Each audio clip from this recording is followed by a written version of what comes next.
और हाँ, एक और बात, अगर मेरा वीडियो अच्छा लगा हो आपको, ये वाला, अगर कुछ ऐसी जानकारी मिली हो आपको जो आप नहीं जानते हो, तो इस वीडियो को कम से कम ज़रूर से शेयर करना। वैसे मैं कहता नहीं इसके बारे में, ताकि बहुत सारे और लोगों को भी जो आज आपको पता लगा है उनको भी पता लग सके। हम जब थे इंडिया में, देखो बुरा मत मानना इस बात का, तो जो 60 से ऊपर लाता था वो सब उसको कहते थे फर्स्ट आई है, इसकी फर्स्ट पोजीशन आई है। यहाँ पर 60 से नीचे फेल। आ जाओ दोस्तों। और जो मेरा आज का वीडियो है ना, वो एक अलग प्रकार का वीडियो है, लेकिन आई होप आप में से बहुत सारे लोगों को उससे कुछ ऐसी जानकारी मिलेगी जो शायद आप जानते ना हो। इससे फ़र्क नहीं पड़ता कि आप अमेरिका के बाहर रहते हो या आप अमेरिका में रहते हो सकता है आप अमेरिका में रहते हो और यहाँ रहने के बावजूद भी आपको उसके बारे में पता ना हो। आज मैं आपको बताऊंगा जो यहाँ का जो स्कूलिंग सिस्टम है अमेरिका का, वो क्या है, कैसा है। उससे पहले अगर आप गूगल सर्च में जाओ और वहाँ जाकर आप लिखो the highest rated education system in the world, तो आपको उसमें जो नाम मिलेगा टॉप में, वो नाम मिलेगा अमेरिका का।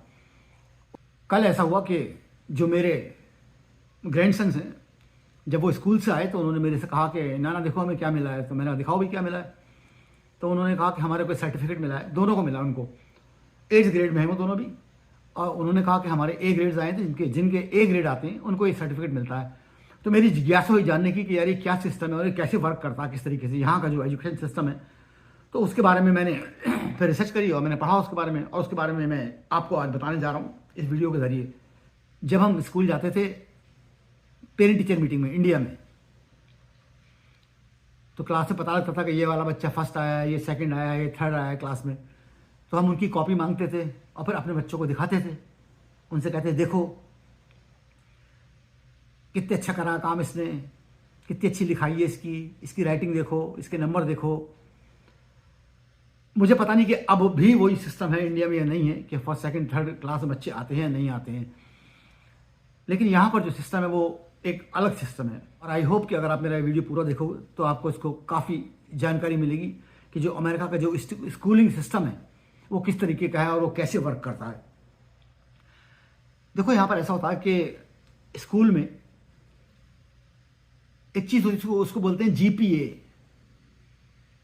मैं सुनता था अपने घर में, यहाँ पर मेरी बेटी उनसे कहती रहती थी अपने बच्चों से कि तुम जीपीए ठीक करो, जीपीए ठीक करो, तुम्हारा जीपीए बहुत ख़राब है और ये बहुत ख़राब बात है, और अगर तुम्हारा जीपीए सही नहीं हुआ और तुम्हारा ए नहीं आया ग्रेड तो मैं तुम्हारा फ़ोन छीन लूँगी 3 दिन के लिए। और कई बार ऐसा होता भी था कि उनका 2 दिन के लिए 3 दिन के लिए फ़ोन छीन जाता था। जीपीए 4 जो होता है वो बहुत बढ़िया होता है, जीपीए 3 भी ठीक है, 2 से नीचे जीपीए जो बहुत ख़राब होता है। तो जीपीए का मतलब है कि ग्रेड पॉइंट एवरेज उसको बोलते हैं यहाँ पर। और ये एक एजुकेशन ग्रेडिंग सिस्टम है यहाँ पर, जिसके हिसाब से एजुकेशन को बच्चों की ग्रेड किया जाता है।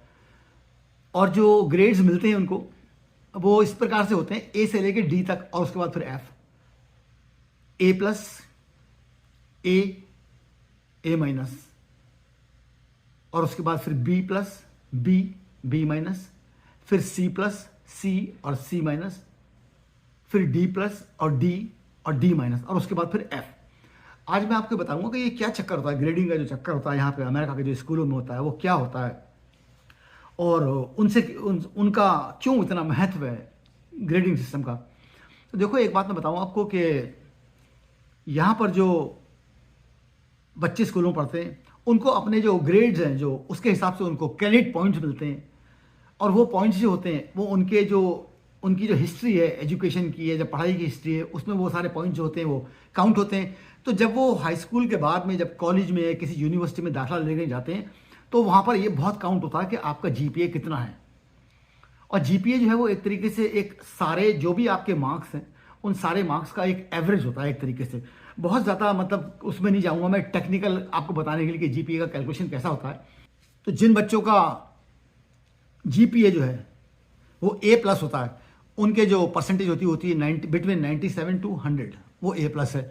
और जिनका ए होता है उनकी होती है 93 से 96 परसेंटेज, और जिनका ए माइनस होता है उनकी होती है 90 से 92 परसेंटेज।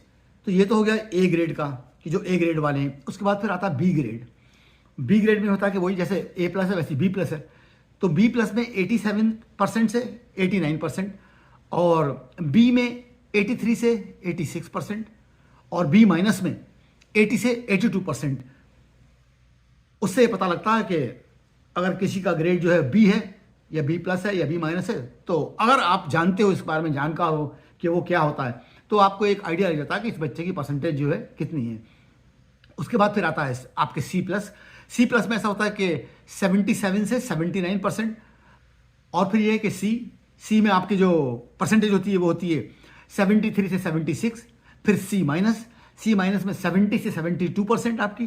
डी प्लस में आपकी होती है 67 से 69%, और डी में जो आपकी परसेंटेज होती है वो होती है 65 से 66 के बीच में।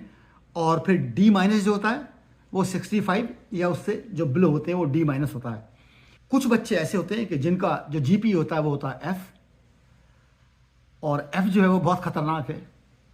और आपको जान के ताज्जुब होगा कि जिनका जीपीए एफ होता है वो स्टूडेंट होते हैं जो 60% से नीचे वाले होते हैं। हम जब थे इंडिया में, देखो बुरा मत मानना इस बात का, तो जो 60 से ऊपर लाता था वो सब उसको कहते थे फर्स्ट आई है, इसकी फर्स्ट पोजीशन आई है। यहां पर 60 से नीचे फेल। पता लगी ना जानकारी एक नई अनोखी आपको। मैं आपको किसी को नीचे या ऊंचा दिखाने के लिए नहीं बता रहा हूं, सिर्फ ये बता रहा हूं कि यहाँ का जो सिस्टम है वो क्या है, क्यों ये कहा जाता है कि the best schooling system in the world जो अमेरिका का है। तो 60 से अगर आप नीचे हो तो फिर उसमें आपको जो है फेल की कैटेगरी में आते हो आप। और उसके नुकसान क्या है ये देखो आप, बड़ी एक अजीब बात आपको पता लगेगी ये जानकर जो मैं अभी आपको बताने के लिए जा रहा हूं। तो यहाँ के सिस्टम में ये होता है कि जो भी आपका जीपीए है उसके अकॉर्डिंगली आपका जो एजुकेशन का जो अकाउंट है, जो आपने एजुकेशन करी है, उसमें आपको क्रेडिट्स मिलते हैं। मतलब वो क्रेडिट आपके एजुकेशन के अकाउंट में जमा होते जाते हैं कि आपको कितने क्रेडिट मिले हैं। अगर मैं ए प्लस ए माइनस सबको बताऊं तो फिर वो पॉइंट में आएगा सारा, है ना। थोड़ा थोड़ा उसमें डिफरेंस होगा। तो मैं एक बेसिक सा बता रहा हूं कि जो ए लाते हैं बच्चे, चाहे फिर वो ए प्लस हो या ए माइनस हो या वो ए हो, उनके एजुकेशन का जो अकाउंट है उसमें 4 मार्क्स जो होते हैं वो क्रेडिट होते हैं, इसके 4 ए वालों में। और जिनका बी होता है उनमें 3.6 क्रेडिट मिलते हैं उनको, और जिनका सी होता है उनको मिलते हैं 2, और जिनका डी होता है उनको 1।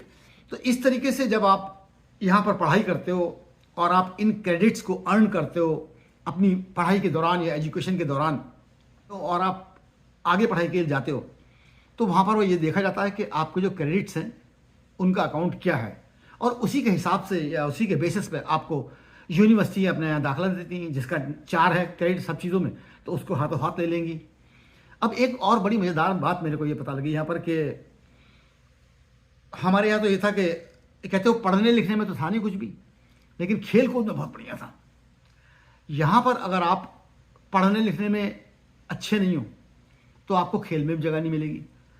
मेरा जो ग्रैंडसन है वो कल मेरे से कहने लग गया कि एक उसका दोस्त है, उसने कहा कि उसके 2 एफ आए हैं, तो इसलिए क्या कहते हैं उसको टीम से निकाल दिया है। मैंने कहा व्हाट? उसने कहा हाँ। उसने कहा कि अगर आपके ग्रेड्स अच्छे नहीं हैं, आप पढ़ाई में अच्छे नहीं हो, तो आपको खेलने के लिए जगह नहीं मिलेगी किसी टीम में। ये नियम है यहाँ का। एक एवरेज बता रहा हूँ मैं आपको कि आपको किसी खेल में पार्टिसिपेट करने के लिए, फिर वो कोई भी खेल हो, एथलेटिक्स हो या कोई खेल हो या कोई टीम गेम हो, किसी भी खेल में पार्टिसिपेट करने के लिए अगर आपके पास जो पॉइंट्स हैं, जो आपका क्रेडिट है, अगर वो 2 से कम है, कहीं कहीं पर वो 2.3 भी है, तो फिर आपको खेलने के लिए मौका नहीं मिलेगा। वो ये कहते हैं कि जो पढ़ने में तेज़ होगा बच्चा, वो खेलने में भी तेज़ होगा। और शायद यही वजह है इसीलिए कि जो अमेरिका जो है ओलंपिक वगैरह में इतने सारे मेडल्स लेके आता है, उनकी शायद ये वजह होगी कि जो पढ़े लिखे बच्चे हैं, जो हाईली तो नहीं कहूँगा मैं उसको, क्योंकि जिनका क्रेडिट पॉइंट 2 होता है या जिनका जीपीए सी होता है, उनकी जो परसेंटेज होती है 73 से 76 के बीच में होती है। तो ये भी एक बात है यहाँ के सिस्टम में कि अगर आप पढ़ाई में अच्छे नहीं हो तो फिर आपको खेलने के लिए मौका नहीं मिलेगा। इसलिए अगर आप चाहते हो कि आप किसी खेल में भाग ले सको, अपने अपने स्कूल की टीम का हिस्सा बन सको, तो आपको कम से कम आपका जीपीए सी होना चाहिए। अगर आपका सी से नीचे जीपीए तो आप बेकार। और जो एफ होते हैं मैंने आपको बताया था, जिनका एफ होता है जीपीए 60 से नीचे, तो एक तरीके से आप ये कह सकते हो 60 से नीचे जो होता है वो यहाँ पर ऐसे कंसीडर किया जाता है कि वो फेल है। हो सकता है कि मेरे इस वीडियो के जरिए आपको अमेरिका का जो एजुकेशन सिस्टम है उसके बारे में कुछ नया जानने को मिला हो जो ना जानते हो आप, और हो सकता है कि आप उसके बारे में जानते भी हो।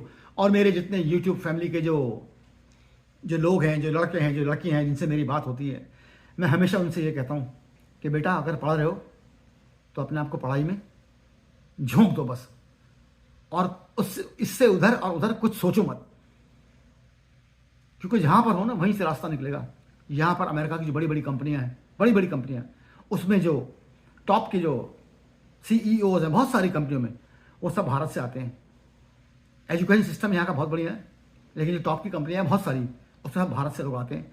इसलिए जब पढ़ने का समय हो ना तो खूब पढ़ाई करना, खूब मेहनत करना, खूब मन लगाना, सब झोंक डालना अपने आप को, सब कुछ भुलाकर, उसके अलावा कुछ नहीं। क्योंकि अगर उसके अलावा किसी और लाइन पे भी चल गए ना तो दो नावों में पैर हो जाएंगे, फिर डूबना तय है। इसलिए जब पढ़ाई करो तो बस झोंक दो अपने आप को उसमें, एक दिन बन जाओगे कुछ ना कुछ। और आज के लिए इतना ही। और जो मेरा यूट्यूब का फैमिली वो जानता है, जब मैं वीडियो छोड़ता हूँ तो मैं क्या कहता हूँ, जाने से पहले वही बात, मेरे यार शब्बा खैर। और मैं हमेशा कहता हूँ शब्बा खैर कोई गाली नहीं होती है, उसका मतलब है गुड नाइट। क्योंकि जब मैं वीडियो अपलोड करता हूँ उस वक्त होती है आपके यहाँ रात। तो शब्बा खैर, शिवरात्रि, गुड नाइट। फिर मिलूंगा किसी और वीडियो में। और हाँ, एक और बात, अगर मेरा वीडियो अच्छा लगा हो आपको, ये वाला, अगर कुछ ऐसी जानकारी मिली हो आपको जो आप नहीं जानते हो, तो इस वीडियो को कम से कम ज़रूर से शेयर करना। वैसे मैं कहता नहीं इसके बारे में, ताकि बहुत सारे और लोगों को भी जो आज आपको पता लगा है उनको भी पता लग सके। चलो फिर मिलूंगा किसी और वीडियो में। Bye guys, I love you.